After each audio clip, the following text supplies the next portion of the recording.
Hello, Carl here with Sustainability Theory News. We're over at birdsandblooms.com, and they have a few different ideas for alternative gardening methods. I did a video about a week ago on straw bale gardens. They are great because you can just get some straw bales. Hopefully all the seed heads are left out so you don't get any weeds. And you just let them rot for about a week. Keep them nice and moist so they get conditioned or they start to break down. Maybe you can put a little compost on the top of it. There's a lot of benefits to straw bale gardens, that's for sure. At the very least, it's a raised bed garden, so you don't have to bend over as much. Bag gardening. Now, this is best used with landscaping fabric bags because they're breathable. And when the roots hit the side of the bags, they can kind of get a little bit of airflow through them, and it's what's called air pruning.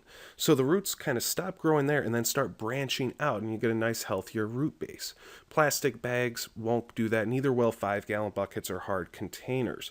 So there are some benefits to bag gardening. Of course, you will have to water a little bit more because you're having more airflow. The top of the plants need CO2 to survive. The roots need oxygen. So we have herb spirals, very popular in the permaculture area. You can use rocks or bricks or any other hard materials you have laying around to make a sort of spiral. So you have the high point right up here, the low points down here. When it rains, the water runs down here. So ideally, you want to have the sun-loving plants on the south side, if you're in the northern hemisphere, where they get the most sun. You have the moisture-loving plants at the bottom. Maybe they're moisture and shade-loving plants, so you put this lowest point here at the north edge. So you can grow all sorts of different herbs in a small space, and they all get to have the conditions that they thrive in.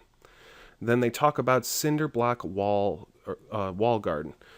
Not too bad. Any growing container will do as long as you have drainage. So make sure it's not completely closed off because you don't want to get root rot. And, you could have a pretty nice looking garden wall with this if it's done correctly. You could also finish it with some stucco or some paint or some sealant.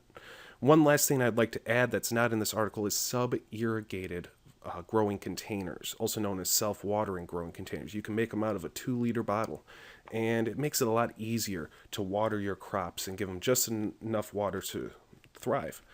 And it's also better for lower chances of diseases and bugs since you're not top watering. Well, anyway, I'll link to this article in the description. And if you'd like to see more news headlines like this, subscribe to my channel. Have a great day.